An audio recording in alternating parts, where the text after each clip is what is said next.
Good evening.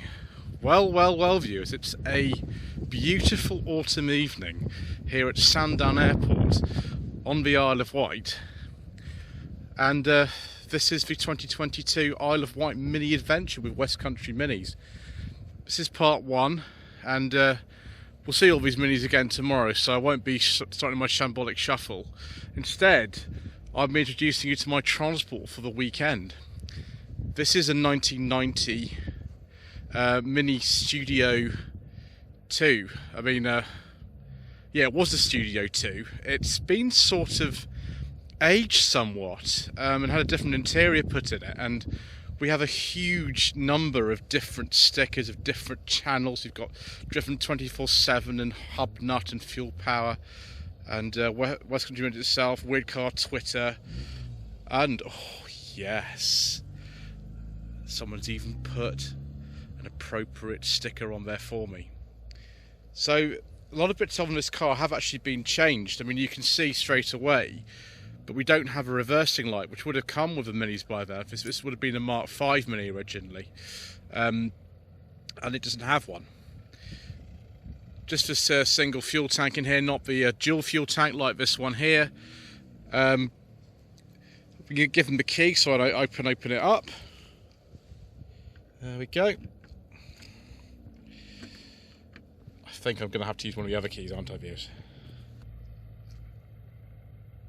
As you can see, the sort of non-standard theme of this car very much continues on the inside.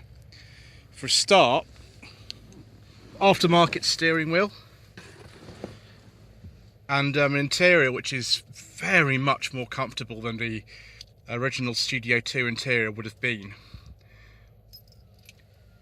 1970s, I think, instrument cluster. Lower part of the dash is standard though. Choke lever and things like that is here. Rev counter, which is going to be helpful to me, I think. This car's actually got a 1275cc engine in it, not the original 1 litre, which this car would have had. Stereo's in one of the many positions that you can mount this in a classic Mini. Of course, Alec Isikonis didn't believe that you needed one of those, so he didn't design the car accordingly. Instead, when they were actually painted, they used to run a pole through the middle of the car, like where that dash binnacle is, so that you know, it could be easily flipped in the factory.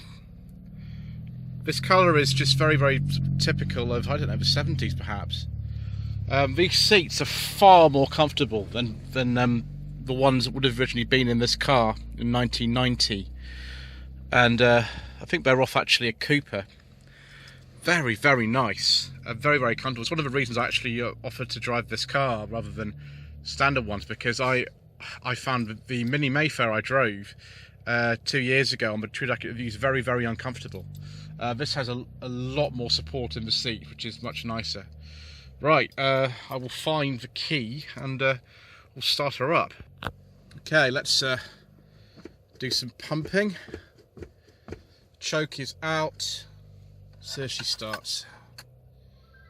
Oh, he's left it in gear for me. That was nice. I should have checked that, shouldn't I? Okay, neutral, handbrake on. Let's try again. Yes. There we go. Right, we're going to need some lights. Okay.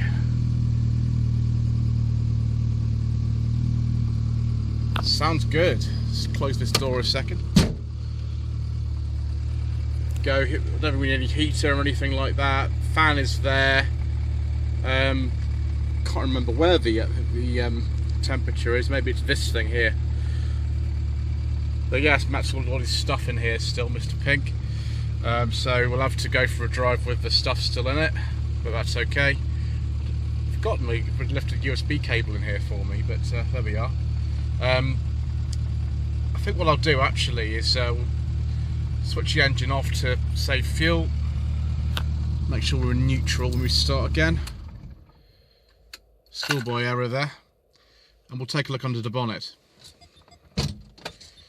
Ooh, Sony stereo beeps, just like mine. Lloyd Consulting stickers, t-shirts and mugs are available, but I clicking the link to the Google form in the video description below.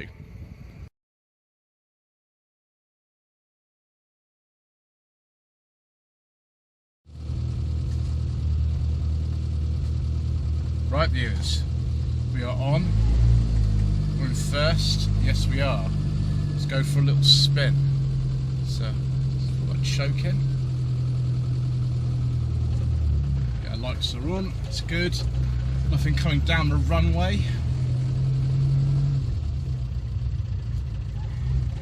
Just go out for a little spin through the area. I must say, this car feels much more responsive than the last one I drove. It was a 998cc. Ooh.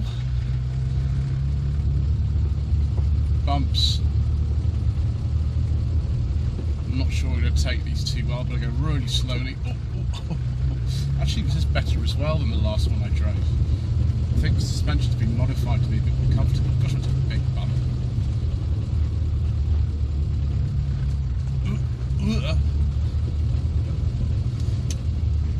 Still got the good sit and beg driving position.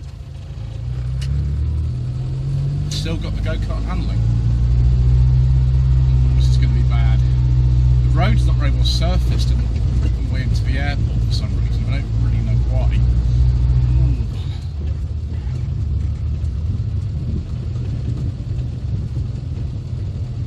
It's a real test of the mount that I have.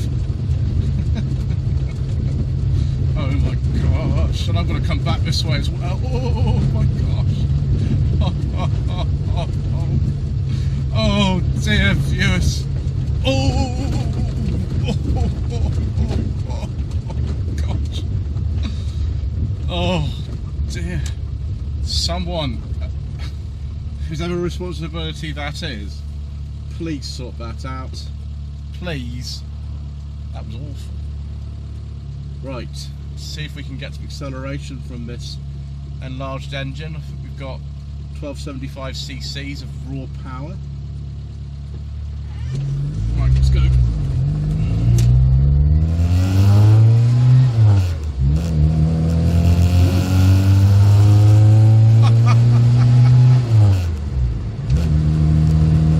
Goodness me. I do 30 miles an hour already, it's amazing.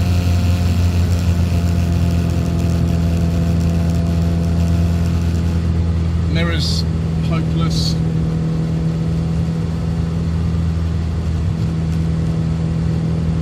I'm very pleased though he's actually made these modifications. If I sit back in his seat, I've actually got some support. The driving position's still as weird as it always is.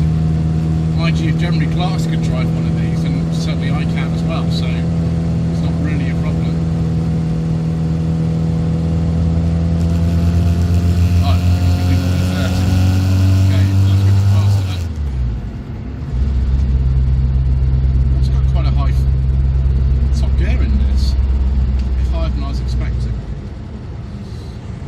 We will come round the roundabout and we will go back because it is getting dark and we're, you know, not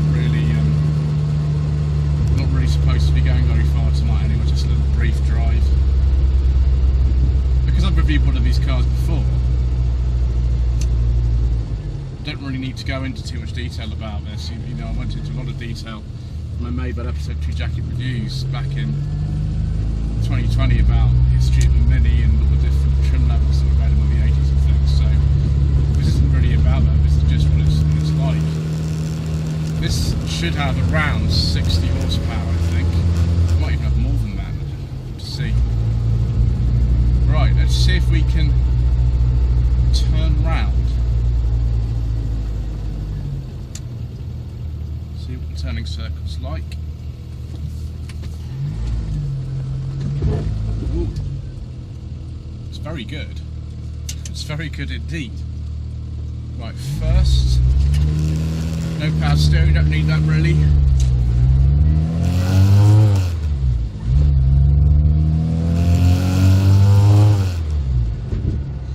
Ooh, third, there we go. There's always a way on these gearboxes that the transmission in some with an A series engine that third gear is always the one that's the most reluctant to get into. I've absolutely no idea why. It's the same on metros, it's the same on Allegros, it's the same on minis. It's always third gear for some bizarre reason. Of course, we get loads and loads of vibration and all kinds of things. And you feel absolutely, utterly tiny. You feel vulnerable, really. You don't want to be near a lorry or anything in this. But we can go about 40. It feels nice and comfortable. The only thing is, my leg is at a really weird angle with this accelerator pedal. And if I drove this for too long, that would absolutely give me severe cramp. So I'm gonna have to be a bit careful I don't go like too far in this, but it's the Isle of Wight, so that's not really possible. So I think we're going to enjoy that. Right, viewers, it's about 400 yards down here to turn in for the airport, so I'm going to spare you going over those bumps again, and we'll catch up once I've parked up.